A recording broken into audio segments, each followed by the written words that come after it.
श्री राधे बोली राधे रानी सरकार की। और 1 से 1 रुपया जय सिंह दूधिया नगला गुलरिया स्पेशल शास्त्री जी के लिए दे रहे हैं। भगवान से इच्छा कांक्षा करूंगा है प्रवीण के हाथ सदैव धर्म की ओर बढ़ा रखे। बोल बंसी वारे की जय। आज जिस समय कंसराज अपनी बहन को मारने लगा तो बसदेव जी समझाने लगे, कंसराज अपनी बहन को मत मारिए, क्योंकि देखिए आखिर में तुम्हारी अकेली बहन है, अपनी बहन को मार करके भारी अधर्म कर रहे हो। समझा करके बोले कंसराज कि तेरी बहन मेरी रानी। कंसराज अब तक तो तुम्हारी बहन थी, लेकिन अब ये हमारी पत्नी भी हो चुकी है, इसीलिए इसको मत मारो। तेरी बहन मेरी रानी कंस जादू मत मारे। तेरी बहन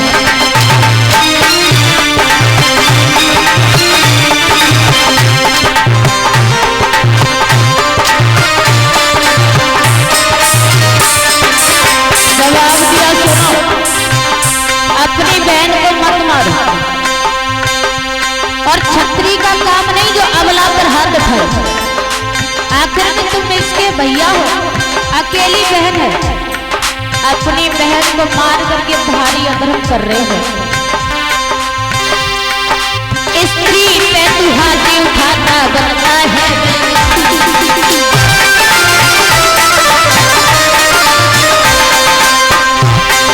बहन देवकी को मारी के करता अधर्म धरी।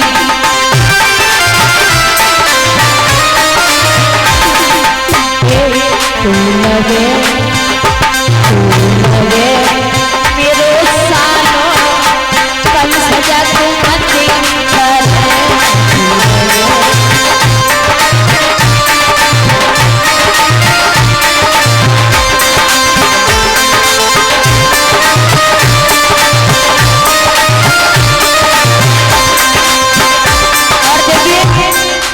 बसदेव समझा करके क्या बोले, सुनो अगर तुम्हें इसके बच्चे से डर है, भय है, तो इस बात की हम कसम खा रहे हैं, गंगा मैया की कसम खा रहे हैं, यमुना मैया की कसम खा रहे हैं, इसके जो भी बच्चा पैदा होगा हर बच्चे को तुम्हें देते जाएंगे, लेकिन अपनी बहन को मत मारो। बसदेव की बात मानने के बाद में कंसराज ने देवकी बसदेव को जेल खाने में डलवा दिया।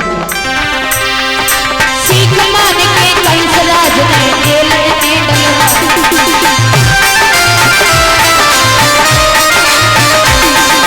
हाथ हथकड़ी पाए न देवी दोनों के डलवाए।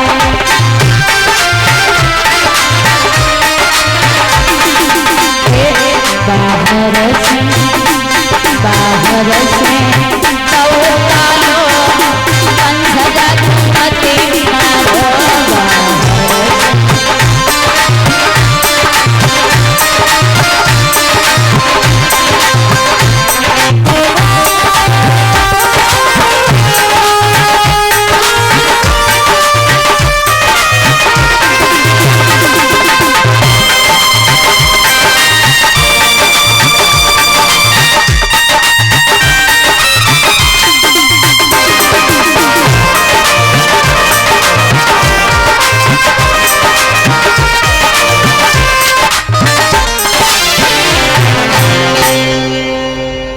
जिस समय बसदेव की बात मानने के बाद में देवकी बसदेव को कंसराज ने जेल खाने में डलवा दिया। हाथों में हथकड़ियां, पांव में बेड़ियां, धीरे धीरे यूं ही समय गुजरता चला गया। और जब समय गुजरा तो कुछ समय के बाद में देवकी के गर्भ से पहले बच्चे ने जन्म लिया। बसदेव कहने लगे देवकी इस बच्चे को हमें दे दो, ये कंस की धरोहर है। देवकी ने मना कर दिया। बसदेव जब उस बच्चे को लेकर के चले कंसराज के पास में पहुंच गए। कंसराज ने जब उस बच्चे को देखा तो जोर जोर से हंसने लगा। जवाब दिया बसदेव तुम बहुत भोले हो, इस बच्चे को ले जाओ, ये मेरा कुछ नहीं बिगाड़ सकता। अगर 8वां बच्चा पैदा हो तो हमें दे जाओ। लौटार दिया। अब देवता लोग सोचने लगे कि कंस जब तक पाप नहीं करेगा तब तक भूतल पर भगवान का अवतार नहीं होगा। नारद जी के द्वारा कंसराज को पागल बनवाया गया। धीरे धीरे धीरे धीरे करके देवकी के 6 बच्चों को मरवा दिया। और जब 6 बच्चों को मरवाया उसके बाद में देवकी ने जब 7वां गर्भ धारण किया तो बताया भगवान विष्णु ने देवताओं से एक बात की, जवाब दिया है तुम जाओ यादव वंश में ग्वाल वाल बन के रहना। देवियों से ये कहा कि तुम जाओ गोपी बन के रहना। एक योग माया को अपने पास में बुलाया और जवाब दिया तुम एक काम करो, जो देवकी का 7वां गर्भ है उसे खींच करके वसुदेव की जो पहली पत्नी रोहिणी है उसके गर्भ में प्रवेश कर दो और तुम जाकर के मैया यशोदा के आंगन में जन्म ले लो। मैं आ रहा हूं देवकी का 8वां पुत्र बन गया। योग माया ने जब अपना काम किया तो सारी मथुरा नगरिया में यह हल्ला हो गया कि देवकी का 7वां गर्भ खंडित हो चुका है। अब देवकी ने जब 8वां गर्भ धारण किया तो कंसराज ने एक पहरेदार की जगह 10 पहरेदार लगा दिए। हाथों में हथकड़ियां, पांव में बेड़ियां। 8वें गर्भ की बारी थी और कंस के यहाँ तैयारी थी।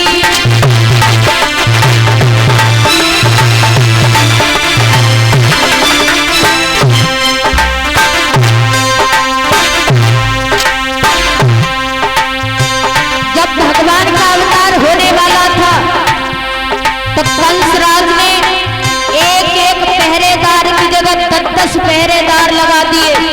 हाथों में हथकड़ियां, पांव में बेड़ियां। 8वें गर्भ की बारी थी, कंस के यहाँ तैयारी थी। राजा है पहरेदारी में और जेल में बहन बेचारी थी।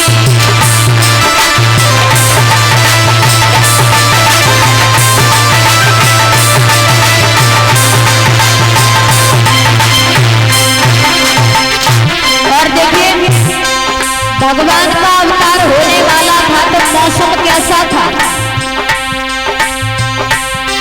ठीक अर्घ्य साघन घोर घटा, बूंदों की तनिक रिमझिमी थी। सो सागर वह संसारी पूर्ण घाटों की कृष्ण अष्टमी थी।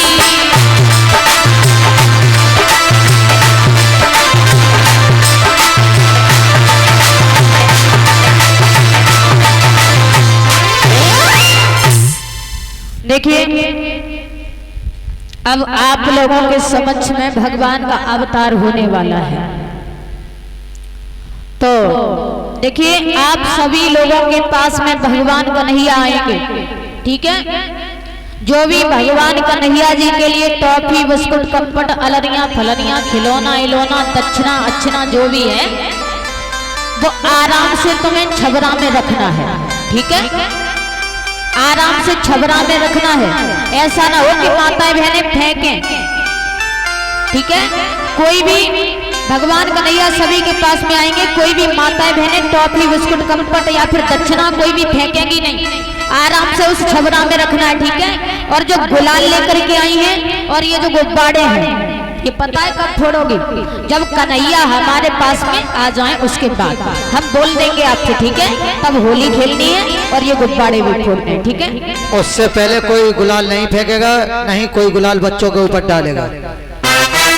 कोई भी टॉफी फेंक के नहीं मारेगा। हो सकता है बच्चे घूम रहे हैं, बच्चे पालना में लेटे हुए हैं, उनकी आंखों में लग जाए, उससे परेशानी होती है, या गुलाल भी आंखों में गिर जाए। कोई भी कुछ नहीं खेलेंगे। जब बच्चे हमारे पास आ जाएंगे होलियां खेलना शुरू कर देंगे, गुब्बारों को फोड़ देंगे। और हाँ, भगवान कन्हैया को लेकर के आ जाइए। कोई भी शोर नहीं मचाएंगे क्योंकि भगवान का अवतार हो रहा है, किसी राक्षस का नहीं। तो राक्षसी बर्ताव न करें, प्रेम से भगवान के दर्शन करें। श्री राधे। हाँ झांकी लेकर के आ जाइए। कन्हैया जी की झांकी लेकर आओ। जिस समय भगवान का अवतार हुआ तो भादों का महीना था, तिथ अष्टमी थी और दिन बुधवार था। और देखिए आज भी दिन बुधवार ही है और मौसम भी ठीक वैसा ही हो गया है। अब जिस समय भगवान का अवतार होने वाला था तो ध्यान रखना भैया, झांकी भेजो। भादुया धीराती श्याम, भादुया धीराती श्याम और जन्म लीन आई, छाई छाई छाई अधियारी छाई, छाई छाई छाई अधियारी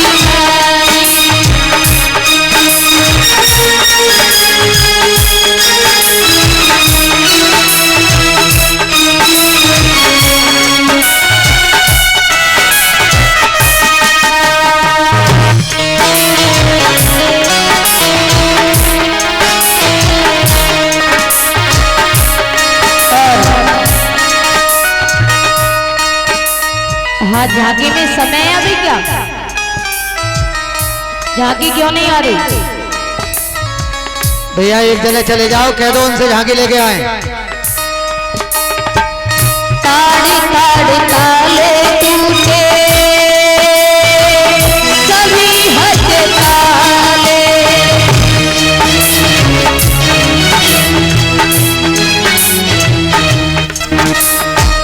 ताड़ी ताड़ी ताले टूटे सभी हट ताले,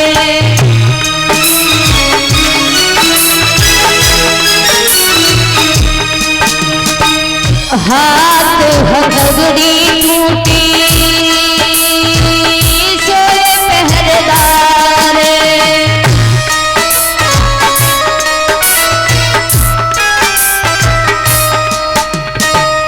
देवकी की महिमा बोली, देवकी की महिमा बोली, देवकी है माई, छाई छाई छाई अधियारी छाई।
जब भगवान का अवतार हुआ क्या दशा थी? भादों की अष्टमी दिन बुधवार है,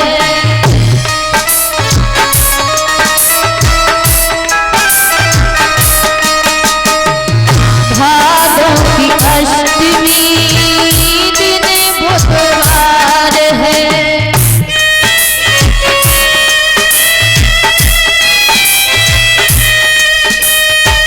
दुखियों का दुख हरने को आए सरकार है,